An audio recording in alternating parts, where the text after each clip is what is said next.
will be followed by Joe Sett, who is one of our neighbors, and we'll go from there. We want to thank you because this is an awesome turnout. All right now. Give yourself a hand.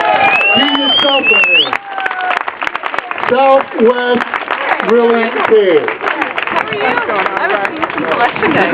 I'm very glad to be here with all of you, with Councilman Blackwell and Representative James Roebuck and Representative Ron Waters, who directly represent people affected by this threatened library shutdown. I represent a part of Northeast and a little part of Northwest, and I've got 2 libraries that are being shut down within the geographical boundaries of my district, and I've got a 3rd library that's being shut down that serves many of the people in my legislative district, although it's not exactly within its boundaries. And I've been studying some figures. I got some printouts early this morning about utilization of the various libraries, and they have endless statistics. And the statistics they're using are books taken out of libraries. And they took the libraries that had the least books taken out of them, and they are a disproportionately high percentage of all those that are being shut down.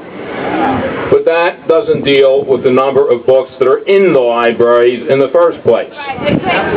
Many of the libraries that have many more books taken out have many more books in the libraries in the first place. And many of the libraries have many more books in because they're much bigger facilities, they're much better facilities, and that's why they have more books taken out. Now, even that doesn't really fully explain everything, because there are 2 stories here in Philadelphia. The internet has clearly affected different neighborhoods in different ways.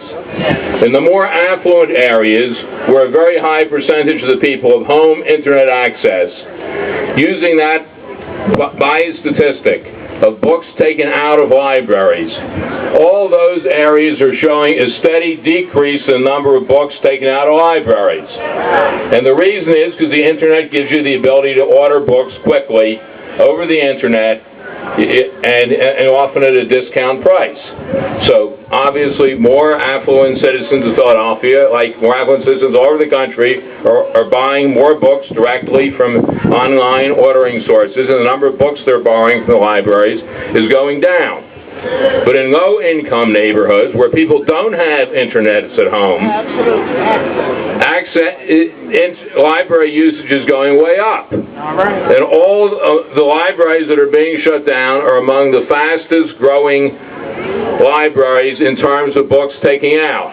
Because more people are coming into the libraries to get free internet access, and they're going and borrowing more books. And so my library has had a 30% increase in books taken out over the last 4 years, while the Burholm Library, which is high in total books taken out, has gone down by about 20%. The Chestnut Hill Library has gone down by about 20%.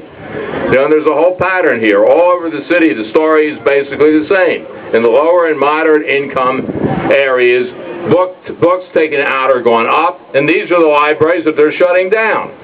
While the libraries where books being taken out is declining, they're keeping those open. That doesn't make any real sense. Right. This is a hastily put together list of libraries to be shut down.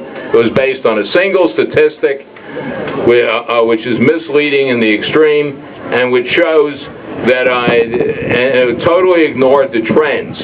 That the libraries in the low and moderate income areas are gaining demand as the internet becomes more and more important, and people simply lack the resources at home to buy the computers and to sign up for the monthly internet access. This is a terrible mistake. It is an outrageous mistake.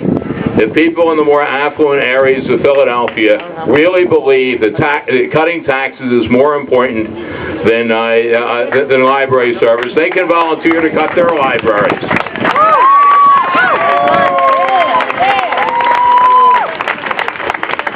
But I haven't heard a single person in any neighborhood of the city say, please cut my library. It's important that my taxes be cut. Nobody's saying that.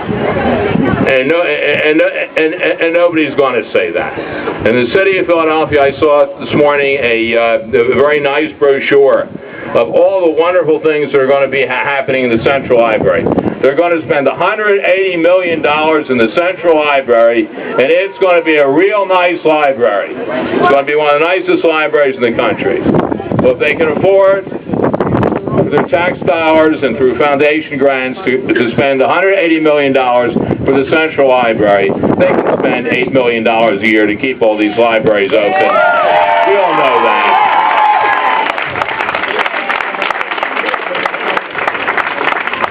This is an absolutely outrageous, it is morally outrageous to reduce the taxes on the affluent in order, by taking services away from the less affluent, and it's pragmatically outrageous. The kids here really need library access.